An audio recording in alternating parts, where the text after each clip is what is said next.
The tongue also is a fire, a world of evil among the parts of the body. It corrupts the whole body, sets the whole course of one's life on fire, and is itself set on fire by hell.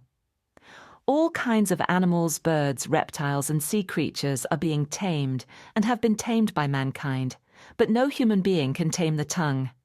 It is a restless evil, full of deadly poison. Today, we're diving into Chapter 3 of the ancient letter of James. It's a really intense look at the immense and often totally overlooked power of our words. Okay, let's just jump right in with a quote that sets the stage for everything we're about to talk about.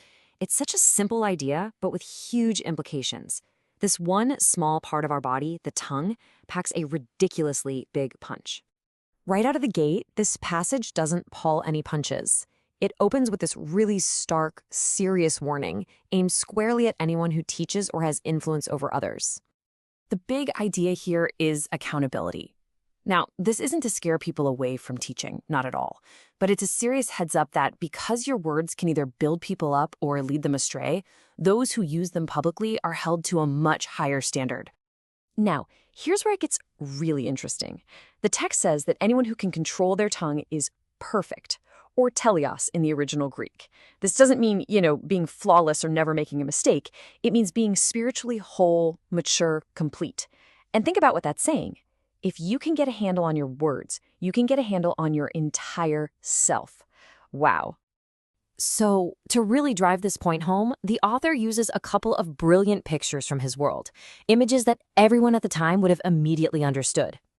First up, think about a huge, powerful horse, a real symbol of raw strength and wild energy, right? But what controls it? A tiny little piece of metal in its mouth, the bit. That little thing lets a rider turn that whole massive animal wherever they want it to go. Okay, now picture a giant ship at sea getting tossed around by these crazy strong winds. You think it's at the mercy of the storm, right? But nope. A small rudder, way at the back, steers the whole thing. The point is just so clear, isn't it?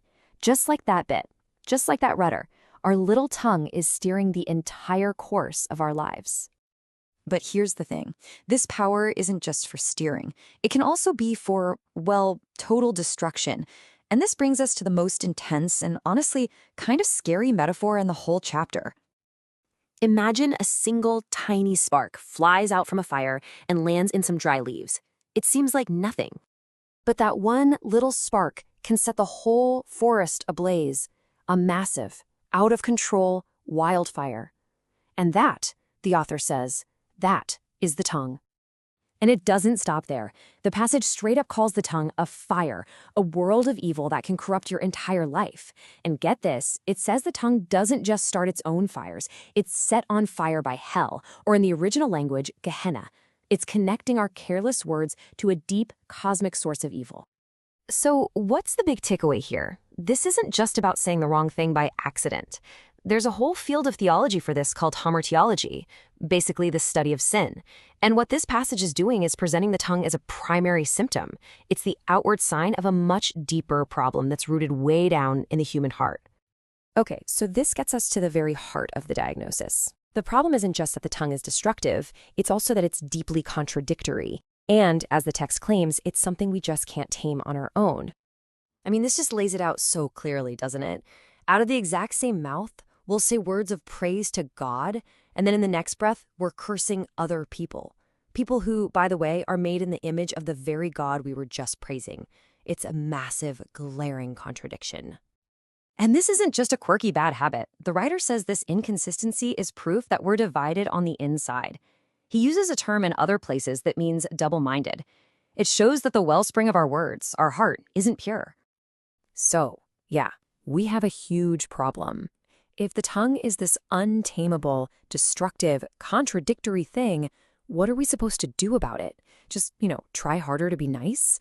Well, the text says that's not going to cut it. The argument here is that the solution can't just be trying harder. I mean, if sheer willpower worked, we'd have figured this out by now, right? Since the words just reveal what's in the heart, it's the heart that needs to change. And for that to happen, the text says, it takes divine grace, a real inner transformation. And how do you know if that's happened?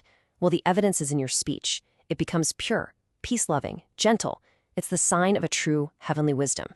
So, when you boil it all down, this ancient text gives us a pretty powerful diagnostic tool.